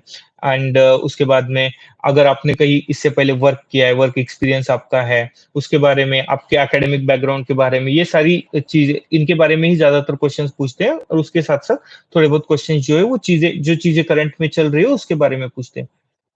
तो आपको आपकी ही जो चीजें जो आपने प्रोवाइड किया है उन्हीं पे खुद पे ही काम करना है आपको। उसके बारे में बेसिक बेसिक जानकारी आपको होनी चाहिए। आपका कम्युनिकेशन जो है वो अच्छा होना चाहिए। अच्छा का मतलब आपकी इंग्लिश एकदम ही मतलब बहुत ही अच्छी होनी चाहिए, it is not necessary, but जो भी मैसेज, जो भी आंसर आप दे रहे हो, जो भी बात आप बता रहे हो, you should try to communicate it with confidence. Clarity होनी चाहिए, कंसाइजनेस, प्रिसाइजनेस होना चाहिए आपके आंसर्स में, और वही चीज मैटर करती है। Don't try to pretend something which you are not in the personality test. आप जो हो, आप जैसे हो, वी रियल। पर्सनैलिटी टेस्ट का वही है, क्योंकि वो आपकी पर्सनैलिटी असेस कर रहे हैं। तो जितना रियल, जितना जेन्युइन, जैसे आप हो वैसा प्रेजेंट करो, that will be much more rewarding in the personality test. तो ये सारी डिफरेंट डिफरेंट अपनी एग्जाम की स्टेजेस हो गई। बेसिक प्रिपरेशन कैसे होता है, क्या करना होता है, ये मैंने आपको बता दिया है। अभी और कुछ चीजें मतलब जो मुझे लगता है कि एड्रेस करनी चाहिए, वो है कि बहुत सारे बच्चे पूछते हैं कि कोचिंग करना जरूरी है, क्या है एग्जाम के लिए। सी, जैसे मैंने बोला है कि यूपीएससी ने बहुत अच्छे से डिटेल सिलेबस देखे रखा है अपनी वेबसाइट पे। प्रीवियस ईयर क्वेश्चंस भी अवेलेबल है, बुक्स भी मार्केट में अवेलेबल है। आप सिलेबस को गो थ्रू कीजिए, आप क्वेश्चंस देखिए पिछले वाले, आप कुछ बेसिक बुक्स वगैरह, एनसीईआरटीज वगैरह जैसे वो रीड कीजिए। वो करने के बाद इफ यू थिंक कि हाँ, मैं मतलब ये सारी चीजें मैं खुद से अंडरस्टैंड कर पा रहा हूँ, मुझे मतलब जैसे जैसे मैं पढ़ता जाऊंगा मुझे और चीजें अच्छे से समझ में आएंगी और मैं कर सकता हूँ, देन डेफिनेटली आप पढ़ते रहो, खुद से करते रहिए, कोई प्रॉब्लम नहीं। बट अगर आपको अंडरस्टैंडिंग में कि कुछ इकोनॉमिक के कंसेप्ट है या कुछ चीजें जो मुझे समझ में नहीं आ रही है, या आई एम स्टक कि भाई कुछ टॉपिक्स में मैं स्टक हो रहा हूँ, मुझे समझ नहीं आ रहा है कि आगे कैसे बढ़ना है, क्या होना है, तो ऐसी चीजों में अगर आप कोचिंग ले सके, कुछ स्पेसिफिक लाइक इथिक्स जैसा सब्जेक्ट है, जो बाकी सब्जेक्ट से कंप्लीटली डिफरेंट है, तो उसकी जो टर्मिनोलॉजीज है वो समझ में नहीं आ रही है, ये क्या है, तो आप डेफिनेटली किसी कोचिंग का वगैरह हेल्प ले सकते हो, उसमें कोई प्रॉब्लम नहीं है। But it depends on you कि आप मतलब खुद से कैसे कर रहे हो और कितना आपका खुद का अंडरस्टैंडिंग है। उसके बाद में अनदर क्वेश्चन इज, कोचिंग लेना है, अब डिसाइड हो गया कि कोचिंग करना है, तो ऑनलाइन करना चाहिए या ऑफलाइन करना चाहिए। इसमें भी मतलब ये सारी चीजें है ना, ये दे आर पर्सनैलिटी बेस्ड, मतलब आपको खुद को ही वो चीज एनालाइज करनी होती है कि मैं घर पे बैठ के मैं मतलब उतने अच्छे से पढ़ सकता हूँ क्या, मैं अच्छे से टाइम दे सकता हूँ क्या प्रिपरेशन में, डाइवर्जेंस ज्यादा नहीं है, क्योंकि घर पे जब होते हैं तो फ्रेंड्स होते हैं, बहुत सारे फैमिली के इश्यूज होते हैं, चीजें चलती रहती है, तो उसमें अगर अपना टाइम जा रहा है तो that is not good. But घर पे बैठ के अच्छे से अगर प्रिपरेशन करना किसी को पॉसिबल है, तो डेफिनेटली उससे ज्यादा अच्छी तो कोई चीज हो ही नहीं सकती कि आप अपने घर पे बैठ के ही अच्छे से प्रिपेयर कर रहे हो। अगर ऐसी चीजें आपको पॉसिबल नहीं लग रही है, आप अफोर्डिंग भी है कि कोई दूसरा भी इकोनॉमिक कोई प्रॉब्लम नहीं है, डेफिनेटली जो भी अच्छे से सेंटर से आपके पास में, जैसे दिल्ली हो या महाराष्ट्र में लोग पुणे से प्रिपेयर करते हैं, या मतलब जो भी आपको कंफर्टेबल हो वो वाली जगह पे आप जाके अच्छे से प्रिपेयर कर सकते हो। बस वही चीज करनी है, जहां भी बैठेंगे, जहां पे भी प्रिपरेशन के लिए, पढ़ाई के लिए बैठेंगे, पूरा टाइम हमको पढ़ाई के लिए ही देना है। ज्यादा डिस्ट्रैक्शंस कहीं पे भी अगर है, घर पे भी हो या बाहर भी हो, अगर डिस्ट्रैक्शंस है तो डेफिनेटली हमारा प्रिपरेशन अच्छा नहीं होगा। हमारे जो मतलब एफर्ट्स है, एफर्ट्स एकदम ऑनेस्ट होने चाहिए, क्योंकि हम खुद के लिए प्रिपेयर कर रहे हैं, हमें किसी ने बोला नहीं है कि यूपीएससी की एग्जाम देना है या जब कोई जबरदस्ती की है। हमें खुद को लगता है कि हमें एग्जाम देना है, हमें कुछ तो बनना है, तो खुद खुद ही अपने एफर्ट्स में ज्यादा से ज्यादा हार्डवर्क करना चाहिए और अच्छे से प्रिपेयर करना चाहिए। तो ये भी क्वेश्चंस कि भाई कोचिंग लगानी है या नहीं लगानी है, और लगानी है तो ऑनलाइन करनी चाहिए, ऑफलाइन करनी चाहिए, ये हो गया। अगला क्वेश्चन आता है कि बहुत सारे बच्चे होते हैं जिनको कि मैं फुल टाइम प्रिपेयर नहीं कर सकता हूँ, मुझे मतलब फैमिली को सस्टेन करने के लिए या खुद को सस्टेन करने के लिए जॉब भी करना पड़ेगा, जॉब करना पड़ेगा, तो उनके लिए भी डेफिनेटली कोई मतलब बहुत सारे कैंडिडेट्स है जो अलोंग विथ वर्क एग्जाम का प्रिपरेशन करते हैं और प्रिपेयर करके उन्होंने एग्जाम क्लियर भी किए।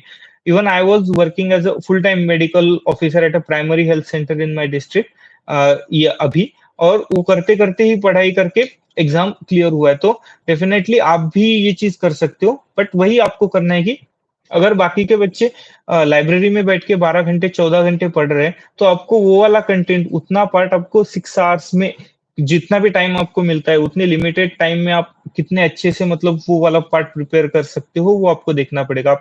आपकी जो एबिलिटीज़ है, वो बढ़ानी पड़ेगी। जितने आप मतलब लिमिटेड टाइम में और अच्छे से आप प्रिपेयर कर सकोगे, प्रिपेयर करने की कोशिश करोगे, तो वर्क के साथ-साथ भी आपका प्रिपरेशन अच्छा हो जाएगा। तो मतलब ये भी कोई आपके मन में डाउट मत रखना कि मुझे सब कुछ छोड़ के सिर्फ प्रिपेयर ही करना पड़ेगा। तो along with work also you can manage. Uh, अब अभी-अभी मतलब मैंने कमेंट सेक्शन में किसी ने मुझे पूछा था कि सर आप की मैरिज हुई है क्या? ऐसा। तो यस, मेरे पिछले वाले अटेम्प्ट के बाद आई गॉट मैरिड आल्सो।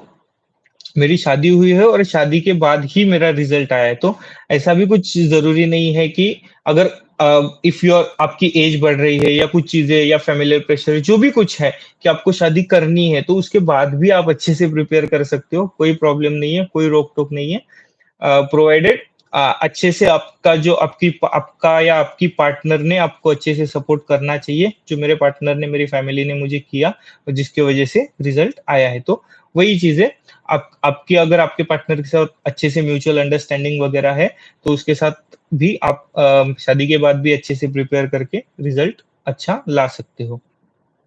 तो मुझे लगता है कि मेरे साइड से मैंने अभी ऑलमोस्ट जो भी कुछ बताना था वो बता दिया है, और अगर कुछ मुझे आपके आंसर क्वेश्चन के आंसर देते समय अगर कुछ रिकॉल हुआ, तो डेफिनेटली मैं फिर से वो वाली चीज़ आपको बता दूँगा। तो मुझे लगता है मैं अभी थोड़े से क्वेश्चन आंसर्स लेता हूँ।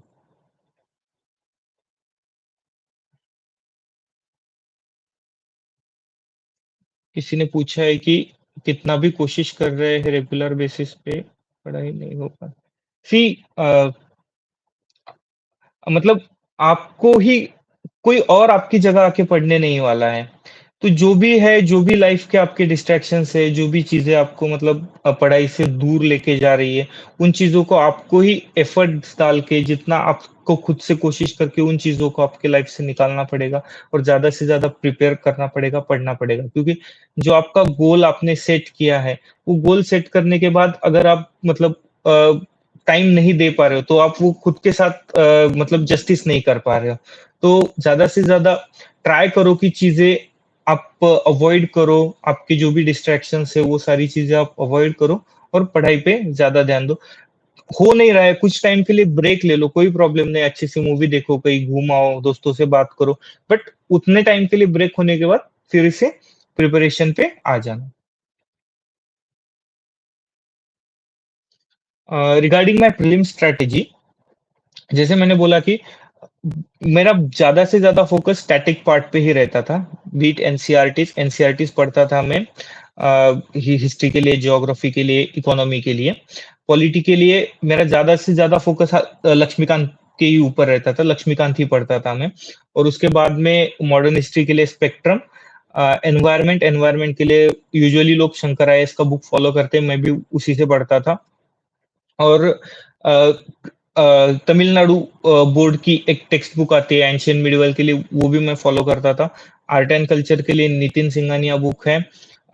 इकोनॉमी के लिए एनसीईआरटीज़ ही ज़्यादातर मैंने फॉलो करी है, और कुछ मृणाल सर के नोट्स वगैरह भी मैंने फॉलो करे थे। तो ये वाली चीज़ें एक बार मतलब मैंने जो मेरे सोर्सेज़ कंसाइज़ कर लिए थे, उसके बाद मैंने सोर्सेज़ बढ़ाए नहीं। तो वन थिंग कि सोर्सेस जो है वो लिमिटेड रखो, और उन्हीं चीजों को, लिमिटेड रिसोर्सेस को ज्यादा से ज्यादा बार रिवाइज करो। तो मैं प्रीलिम्स के लिए स्टैटिक पार्ट जो मेरा था वो अच्छे से प्रिपेयर करता था, उसी को ज्यादा स्ट्रॉन्ग करता था, और उसके साथ साथ मैक्सिमम टेस्ट देना।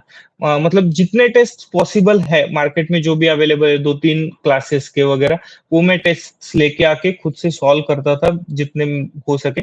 और जैसा as I said previously also कि I used to make notes from the explanations, एक-एक पेजेस के मेरे नोट्स बनते थे, और मैं उनको रिवाइज करते रहता था। और लास्ट के जो फ्यू डेज होते हैं before the examination, before the prelims exam, मैं जो मेरे खुद के जो टेस्ट लिखे हैं मैंने या जो टेस्ट सॉल्व किए हैं, उनको ज्यादा रिवाइज करता था रादर देन द पूरा जो सिलेबस है, जो कुछ बुक्स वगैरह मैंने पढ़े हैं या जो मैंने नोट्स हैंड रिटन जो मैंने सिलेबस के नोट्स बनाए हैं, उससे ज्यादा मैं मेरे टेस्ट पेपर्स रिवाइज करता था।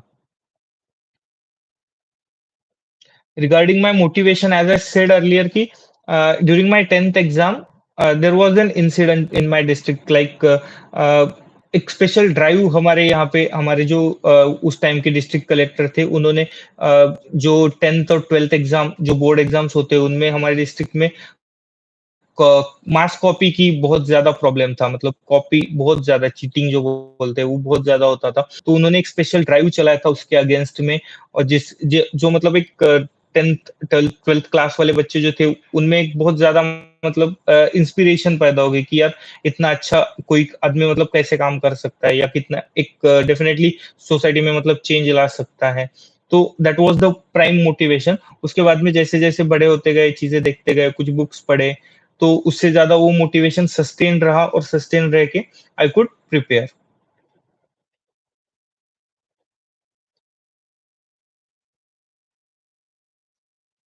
सी पीवाईक्यूज के बारे में मैंने पहले भी आपको बताया है कि पीवाईक्यूज हमें क्या समझाते हैं कि एक तो यूपीएससी का ट्रेंड क्या है, कौन सी चीजों के ऊपर यूपीएससी ज्यादा से ज्यादा क्वेश्चंस पूछ रहे हैं और हमें कितना डेप्थ तक जाना चाहिए। जैसे मैंने बोला कि गवर्नमेंट ऑफ इंडिया एक्ट 1919 से क्वेश्चंस आ रहे हैं, विजयनगर एम्पायर से क्वेश्चंस पूछ रहे हैं। उसके बाद में यूपीएससी का हिस्ट्री में ही मैं मतलब बता रहा हूँ कि ट्रैवलर्स ट्रैवलर्स के ऊपर यूपीएससी का बहुत मतलब ज्यादा फोकस होता है, ट्रैवलर्स के ऊपर क्वेश्चंस पूछते हैं। या एंशियंट टाइम्स मिडिवल टाइम्स के जो पोर्ट सिटीज होती है उनके ऊपर यूपीएससी क्वेश्चंस पूछ रहे हैं। या मतलब पीवाईक्यू हम लोग जो पिछले 3-4 साल के प्रीलिम्स के अगर हमने क्वेश्चंस देखे तो यूपीएससी एक नए टाइप से क्वेश्चन फ्रेम कर रहा है, जैसे only one is correct, only two is correct. तो हमें यूपीएससी किस तरह से क्वेश्चन फ्रेम कर रहा है, किस तरह से क्वेश्चन सेट कर रहा है, वो समझ में आता है और उस अकॉर्डिंगली हम लोग अपना प्रिपरेशन की स्ट्रेटेजी बना सकते हैं। उस अकॉर्डिंगली हम लोग वो चीजों पे ज्यादा फोकस कर सकते हैं।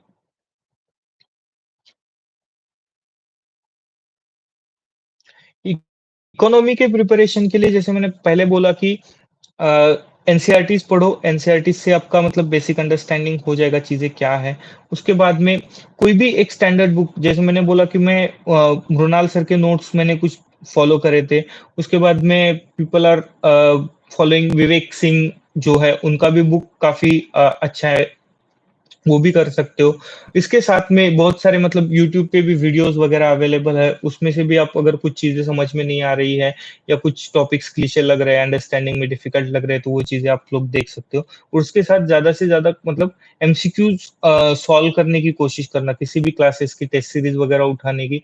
और उसमें से इकोनॉमी के जो क्वेश्चन है, सेक्शनल भी टेस्ट होते हैं जैसे इकोनॉमी का स्पेशल पेपर, तो जितने इकोनॉमी के टेस्ट है अगर वो टेस्ट हमने सॉल्व करे, उसके एक्सप्लेनेशन अगर अच्छे से देखे, तो प्रीलिम्स के लिए हमारा इकोनॉमी का प्रिपरेशन अच्छे से हो जाएगा, ज्यादा कुछ डिफिकल्टी जाएगी नहीं। जो भी कुछ पार्ट बच जाएगा वो करंट अफेयर्स से कवर हो जाता है। मेरा ऑप्शनल मेडिकल साइंस था। 2026 के लिए अभी से प्रिपरेशन कर सकते हो, जैसे मैंने बोला है कि बट थोड़ा सा फास्टन जितना ज्यादा अच्छे से प्रिपेयर कर सकते हो उतना करना पड़ेगा, क्योंकि टाइम ड्यूरेशन कम है, लिमिटेड टाइम में आपको आपका ऑप्शनल कंप्लीट करना पड़ेगा। क्योंकि जैन जैन के बाद से आपको कंप्लीटली प्रीलिम्स मोड में स्विच होना होता है, तो उसके बाद आपको ऑप्शनल प्रिपेयर करने के लिए टाइम नहीं है। तो अभी जितना ज्यादा आप आपका ऑप्शनल प्रिपेयर कर सकते हो उतना दिसंबर तक कंप्लीट कर लो। और कुछ जो टॉपिक्स है जो जिनका प्रीलिम से ज्यादा कुछ रिलेशन नहीं है, जैसे डिजास्टर मैनेजमेंट है या इंटरनल सिक्योरिटी या इथिक्स का पेपर हो, वो वाले सब्जेक्ट जो जीएस के पेपर जितना आप कंप्लीट कर सकते हो अभी by the end of December आप कोशिश करो। उसके बाद में फिर प्रीलिम्स के मोड में लग जाओ। अगर आप कॉन्फिडेंट हो गए कि हाँ मेरा ऑप्शनल ठीक ठाक से प्रिपेयर्ड है, बाकी सारी चीजें मैंने देख ली है, देन डेफिनेटली अच्छे से प्रीलिम्स देके आप कर सकोगे। डिफिकल्ट है but not impossible is what I want to से।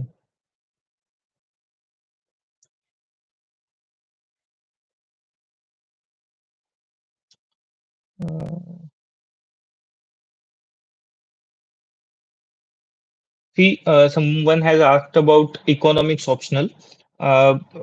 ऑनेस्टली मुझे इस ऑप्शनल के बारे में ज़्यादा कुछ पता नहीं है, बट आप अगर कोई अगर फाउंडेशन बैच वगैरह से कर रहे हो तो कोई प्रॉब्लम नहीं है। उससे भी आप अच्छे से नोट्स बना सकते हो, बट जैसे किसी टॉपर ने कुछ बुक्स अगर सजेस्ट करी है तो रेफरेंस के लिए वो बुक्स भी आप रीड कर सकते हो।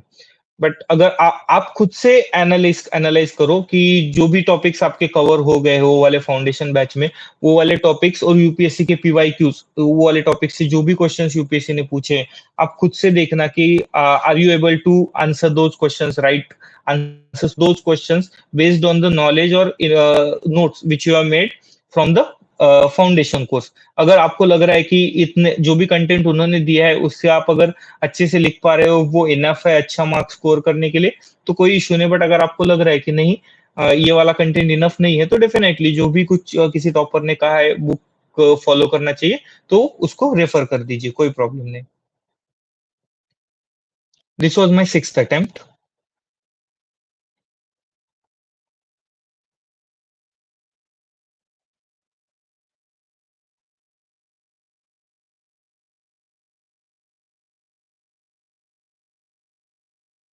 सी समवन आस्क्ड अबाउट कि भाई मुझे 6 अटेम्प्ट लग गए तो कौन सी गलती थी?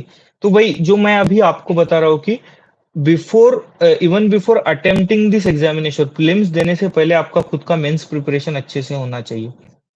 मैंने इनिशियली तो मेरा ऐसा था कि प्रीलिम्स का ही प्रिपरेशन उतना अच्छे से नहीं था, जिसके वजह और जो यूपीएससी की पढ़ तो मैं रहा था, ऐसा नहीं कि मैंने बेसिक बुक्स वगैरह पढ़ी नहीं थी या ऐसे ही टाइम पास चल रहा था और एग्जाम दे दिया।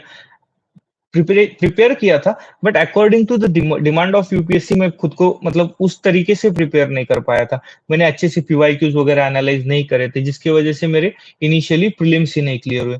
और इनिशियली प्रीलिम्स नहीं क्लियर हुए तो इसका क्या होता है कि यार अपना प्रीलिम्स ही नहीं क्लियर हो रहा है, तो हम लोग क्या करते हैं कि ज्यादा से ज्यादा प्रीलिम्स का ही प्रिपरेशन करने में लग जाते हैं कि और अच्छे से ज्यादा और पेपर सॉल्व करेंगे, मतलब और ज्यादा पढ़ेंगे। और इस चीज में क्या होता है, अपना ऑप्शनल वगैरह पे थोड़ा सा ध्यान कम हो जाता है।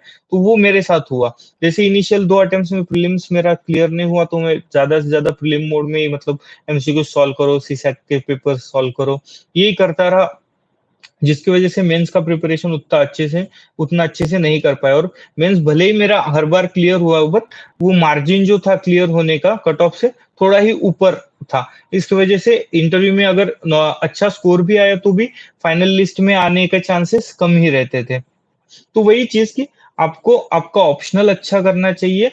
आपको आंसर राइटिंग की प्रैक्टिस, जैसे आपने आपका सिलेबस गो थ्रू अच्छे से कर लिया हो, आपको आंसर राइटिंग की प्रैक्टिस करनी चाहिए, प्रॉपर कॉपीज वगैरह उठा के अच्छे से देखना चाहिए।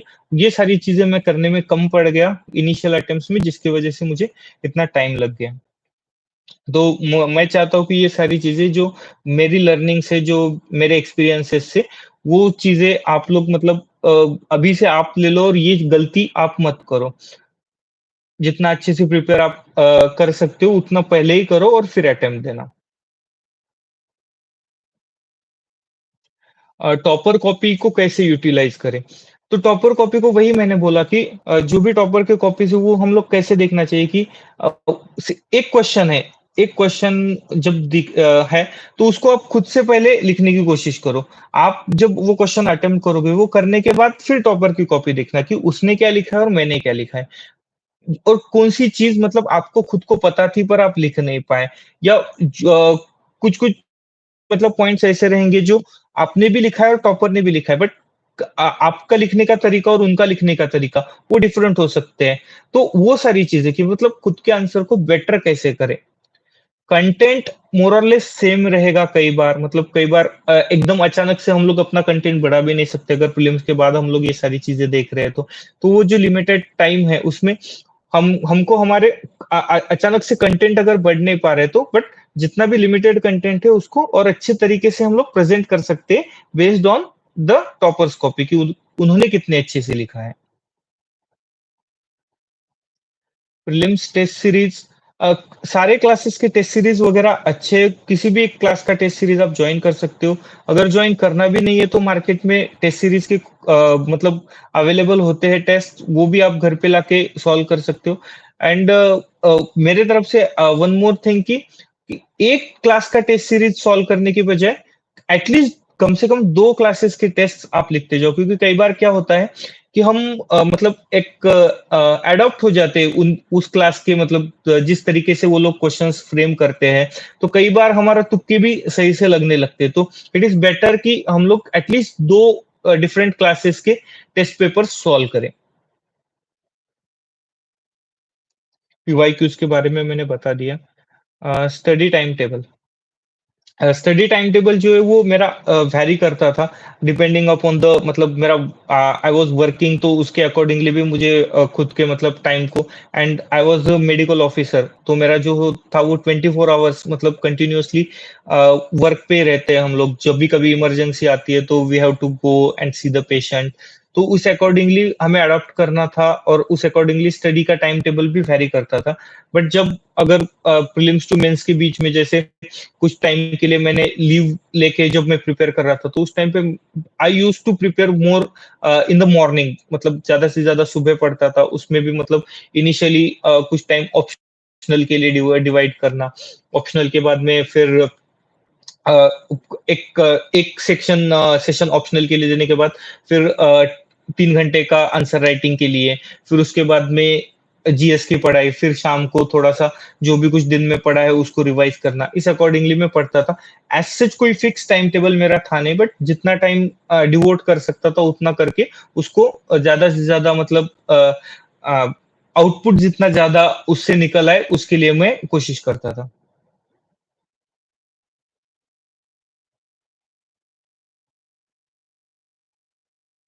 लक्ष्मीकांत एंड स्पेक्ट्रम को बार-बार रीड करें। सी लक्ष्मीकांत एंड स्पेक्ट्रम को हमको मतलब रीड करना ही है ज़्यादा से ज़्यादा बार, क्योंकि वो जो 2 बुक्स है, वो खुद ही मतलब एक नोट्स के फॉर्म में है, इस तरीके से। तो उससे ज़्यादा नोट्स बनाने के बजाय उ उ उन वो दोनों बुक्स को जितने अच्छे से हम लोग जितने बार रीड कर सकते हैं, उतने करने की कोशिश करो। ऐसा मत करना कि हाँ, लक्ष्मीकांत हम लोग सेकंड टाइम रीड कर रहे हैं, थर्ड टाइम रीड, पहले हम लोग रिवीजन करते थे, हिस्टोरिकल बैकग्राउंड से शुरू करेंगे और फिर एंड तक जाएँगे। अगर वैसा हम लोग करने लग गए तो इनिशियल टॉपिक्स में हम लोग ज़्यादा एनर्जी से कर पाएँगे, और जैसे-जैसे एंड के टॉपिक्स आएँगे हमारी एनर्जी जो है वो डाउन हो जाएँगी, और कई सारे इंपॉर्टेंट टॉपिक्स जो है वो लो ऑन एनर्जी होने की वजह से हमारे मिस हो जाएँगे या उतने अच्छे से नहीं होंगे। तो उसके लिए क्या करना है, जब हम लोग रिवाइज़ करेंगे टॉपिक्स, तो उसको भी डिपेंडिंग ऑन द कि यूपीएससी के पीवाईक्यूज किस टॉपिक से यूपीएससी ज्यादा क्वेश्चंस पूछ रहा है, उनको मतलब देख के उस अकॉर्डिंगली हमारा अपने को रिवीजन प्लान बनाना है। मतलब लक्ष्मीकांत पढ़ रहे तो हिस्टोरिकल बैकग्राउंड ठीक है, बाद में देख लेंगे। फंडामेंटल राइट्स, हाँ इस पे क्वेश्चन आ रहा है तो इसको कवर कर लेंगे। पार्लियामेंट पे क्वेश्चन आ रहा है, सेंट्रल स्टेट रिलेशन पे क्वेश्चन आता है, या अपना कॉन्स्टिट्यूशनल बॉडीज है उन पे क्वेश्चन आ रहे हैं, तो वो वाले टॉपिक हम लोग कर लेंगे पहले, इमरजेंसी वाले टॉपिक पे कर लेंगे, फिर छोटे-छोटे टॉपिक्स बाद में करेंगे।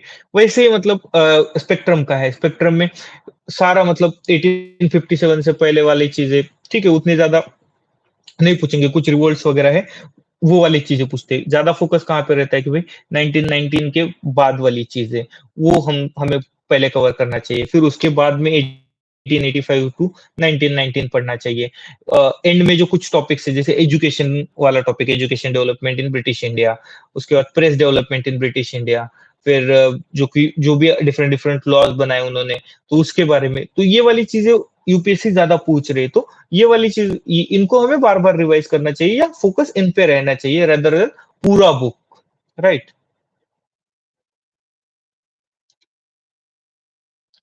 Right, what is right time for writing practice में, अ, अगर आपको लगा कि आपके पास किसी टॉपिक पे ऊपर इनफ कंटेंट है, वो दैट इज आल्सो मतलब सब्जेक्टिव कि एक टॉपिक पढ़ के ही आप मतलब आंसर राइटिंग लिखने जाओगे तो आपके आंसर में ना वो डेप्थ नहीं आएंगी।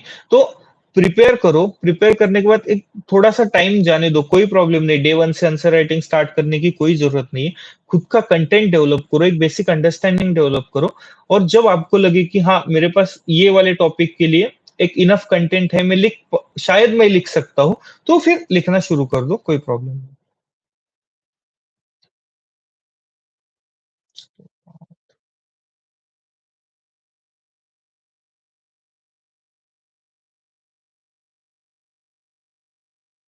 मिस्टेक्स के बारे में मैंने बोल दिया। इंटरव्यू एक्सपीरियंस, सी मैंने 3 इंटरव्यूज़ दिए हैं यूपीएससी के।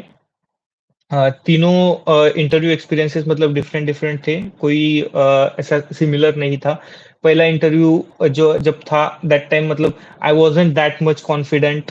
कुछ क्वेश्चंस में मैं फंबल कर गया, कुछ क्वेश्चंस में मतलब to the best of my knowledge मैं आंसर नहीं कर पाया, तो इसकी वजह से I couldn't score much.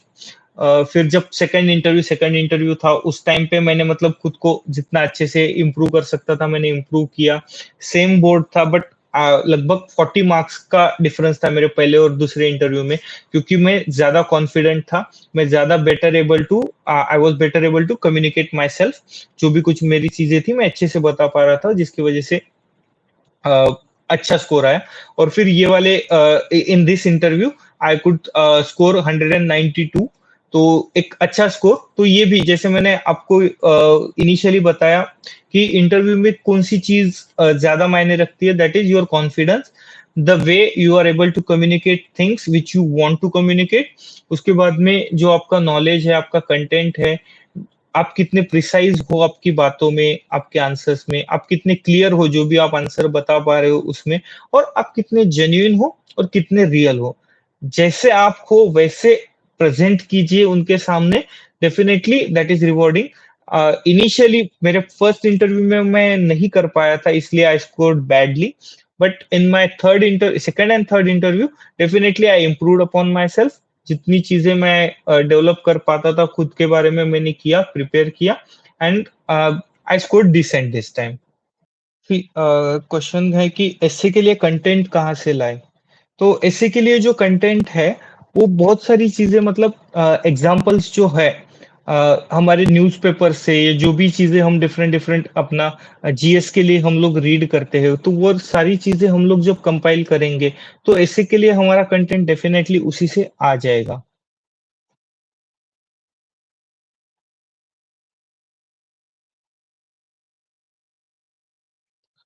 somebody has asked कि दिन में स्टडी करना चाहिए या रात में। तो this is also definitely a very subjective thing कि जब भी आप ज्यादा प्रोडक्टिव हो, कोई जैसे कि मैं दिन में या मॉर्निंग में ज्यादा अच्छे से पढ़ पा सकता था rather than at night, but कुछ लोगों को ऐसे रहता है कि वो दिन की बजाय दे आर नाइट आउल्स, की रात में ज्यादा अच्छे से पढ़ सकते हैं। तो that is also you can do, तो दैट इज सब्जेक्टिव। आपको जब ज्यादा अच्छे से आप प्रोडक्टिव हो, ज्यादा अच्छे से पढ़ सकते हो, ऐसा आपको लगता है, तो you should go with it.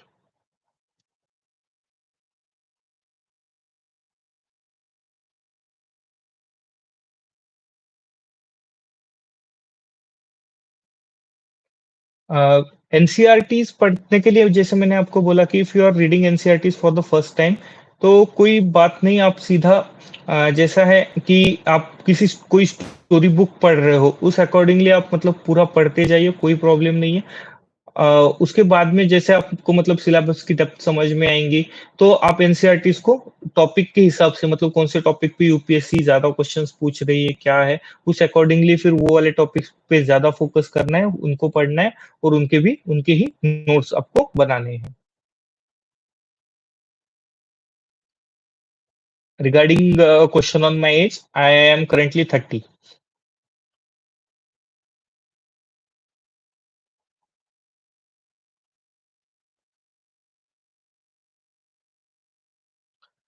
See, anyone can prepare for UPSC examination. आपका प्रीवियस बैकग्राउंड, आपके कितने परसेंटेज कौन से क्लास में थे, क्या है, ये कुछ भी मायने नहीं रखता है, प्रोवाइडेड कि आप अभी एफर्ट्स लेने के लिए तैयार हो। आप अभी अपने मतलब जो भी आपने डिसाइड किया है, उसके लिए आप ऑनेस्टली एफर्ट्स लोगे। एक जितना ज्यादा हार्डवर्क आप कर सकते हो, जितना अच्छे से प्रिपेयर आप कर सकते हो, खुद के साथ मतलब खुद के तैयारी के साथ आप जस्टिस करोगे, तो डेफिनेटली आपका पिछला सब कुछ भूल जाना और प्रिपरेशन के लिए लग जाना।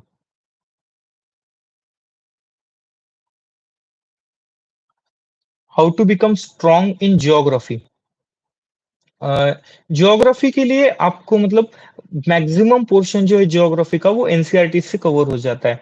9, 10, 11, 12 के एनसीईआरटी जो है वो मोर और लेस सफिशिएंट है काफी सारे प्रिपरेशन के लिए। आपको अगर वो थोड़े डिफिकल्ट लग रहे हो, तो 6th से पढ़ना स्टार्ट कीजिए, कोई प्रॉब्लम नहीं है। बेसिक अंडरस्टैंडिंग हो जाएगी, उसके बाद में आप 9, 10th, 11th, 12th पढ़ सकते हो। और उसके साथ अगर आपको मतलब ये पढ़ने के बाद अगर कुछ चीज़ें डिफ़िकल्टी जा रही है समझने में, तो आप मतलब यूट्यूब से वगैरह कुछ वीडियोज़ वगैरह उसी स्पेसिफिक टॉपिक्स के रिलेटेड आप देख सकते हो, उससे भी आपकी अंडरस्टैंडिंग बढ़ जाएगी। अ, फिजिकल ज्योग्राफी में कुछ ज़्यादा प्रॉब्लम्स लग रहे तो GC Leong is also good book to refer. तो ये 2 चीज़ें और ये जो सोर्सेस है that will more or less suffice for the geography.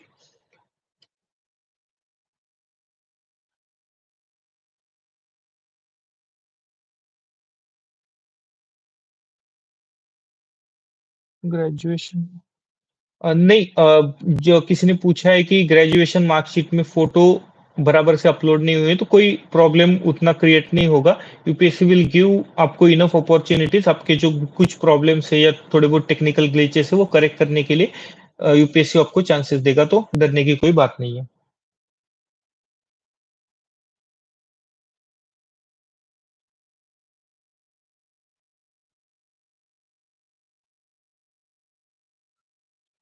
किसी ने पूछा है कि डेफिनेटली मैं या कोई और जो भी लोग ऑलरेडी सेलेक्टेड है, जिसी भी तरीके से हम लोग मतलब स्टूडेंट्स के लिए हेल्प करने के लिए पॉसिबल है उस तरह से हम लोग करने की कोशिश करते हैं। मैं भी मेरे in my capacity I will try to reach out to the more candidates की और मेरे तरफ से गाइड करने की कोशिश करूंगा।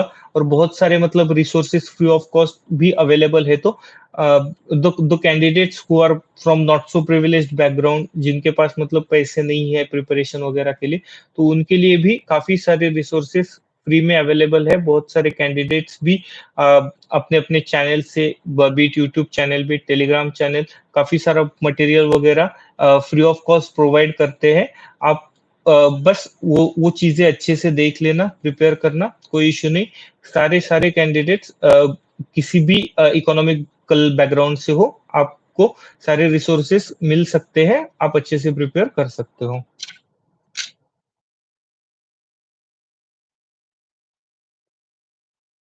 I guess I have answered more or less all the queries asked by you guys.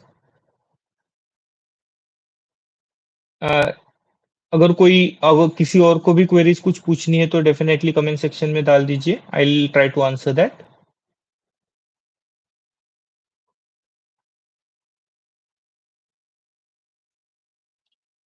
Prelims clear करने के लिए जैसे मैंने आपको बोला है कि लिमिटेड रिसोर्सेस रखो, रिसोर्सेस लिमिटेड रख के जितना ज्यादा बार उन चीजों को आप रिवाइज कर सकते हो उनको रिवाइज करो, मैक्सिमम टेस्ट सॉल्व करो। कुछ क्या गलत जा रहा है, कौन से मतलब सब्जेक्ट्स जो स्पेसिफिकली आप मतलब लो स्कोर कर रहे हो, जो भी अपने प्रीलिम्स के सब्जेक्ट्स है उसमें, उनको एनालाइज करो, उनको स्ट्रॉन्ग करने की जरूरत है। और यूपीएससी के पीवाई क्यूज को एनालाइज करो। जब भी आप पीवाई क्यूज एनालाइज करोगे, आपको ध्यान में आएगा कि कौन सी टॉपिक्स के ऊपर ज्यादा से ज्यादा फोकस करना है, उन पे फोकस करो। जो भी लो हैंगिंग फ्रूट्स है उन पे फोकस करो, मैक्सिमम पेपर सॉल्व करो, कोशिश करो, हो जाएगा। कोई मतलब डिफिकल्ट है बट इम्पॉसिबल नहीं है, आप प्रीलिम्स क्लियर कर सकते हो।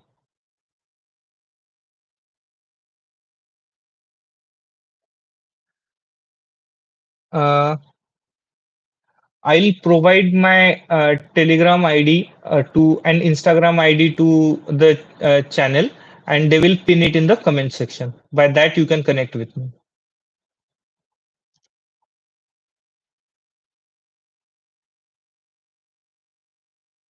Uh, एक टेस्ट सीरीज के बारे में पूछा है but honestly I don't have much idea about it, so it won't be possible for me to comment on it, sorry.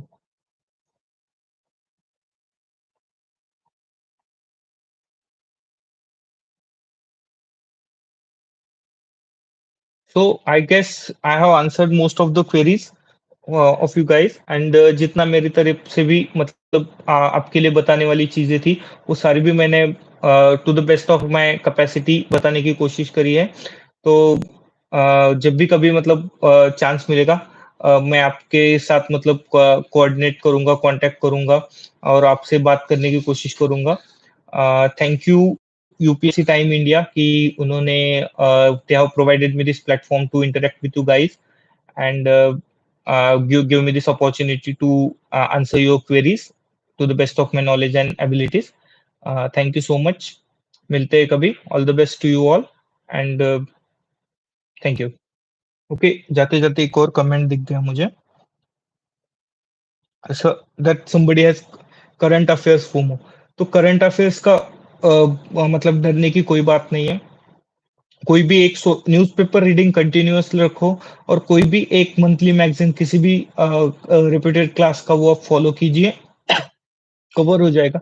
Even if अगर वो सारी चीजें नहीं हुई तो keep in mind approximately 65 to 70 questions जो होते हैं वो स्टैटिक पार्ट से होते हैं और 30-35 क्वेश्चंस ज्यादा से ज्यादा वो करंट अफेयर्स बेस्ड होते हैं. तो आप आपका स्टैटिक पोर्शन बहुत अच्छे से स्ट्रॉन्ग करना. करंट पढ़ो, इग्नोर मत करो, बट थोड़ा बहुत अगर वीक भी रह जाए तो कोई प्रॉब्लम नहीं. अच्छे से स्टैटिक अगर आपका प्रिपेयर हो जाएगा then you will sail through the prelims examination. Don't worry.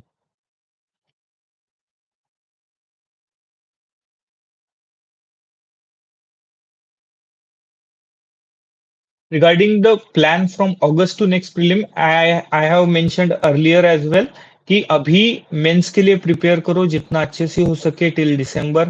Prepare your optional, prepare subjects like ethics and other subjects जो भी प्रीलिम्स से मतलब रिलेटेड ज्यादा नहीं है, जैसे सोसाइटी है, सिक्योरिटी हो, डिजास्टर मैनेजमेंट, छोटे छोटे सब्जेक्ट्स हैं, वो वाला कंप्लीट कर लो. और फिर फ्रॉम जैन आप मतलब कंप्लीटली प्रीलिम्स मोड में चले जाओ. टेस्ट सीरीज देना वगैरह वो सब करना, सीसैट का भी अच्छे से मतलब टेस्ट वगैरह देना, प्रिपेयर करना, वो सारा फ्रॉम जनवरी ऑनवर्ड स्टार्ट कर देना है.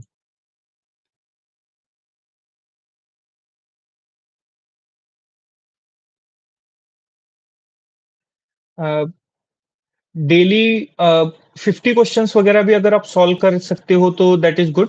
बट वो फ्रॉम जनवरी ऑनवर्ड स्टार्ट कर देना. अभी से प्रीलिम्स के क्वेश्चन मतलब ज्यादा करने के बजाय मेंस पे फोकस करो और इफ पॉसिबल मेंस के आंसर राइटिंग कर देना. तो प्रीलिम्स के क्वेश्चंस अभी से करने की कोई जरूरत नहीं है.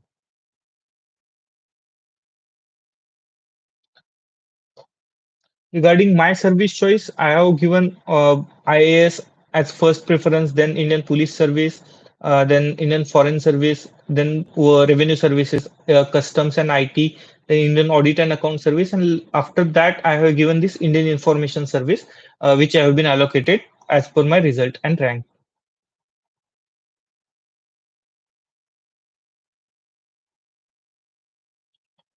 Prelims के लिए क्या करना है, I have mentioned earlier, so I guess there is no need to repeat again.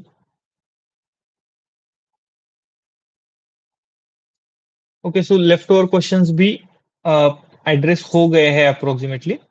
तो let's wind up this session again. once again it's very good, it's nice interacting with you guys and thank you for this platform, uh, UPSC Time India, to provide me, to giving me this opportunity to interact with you guys, and all the best to all of you. Definitely you will get very good result in future. All the best.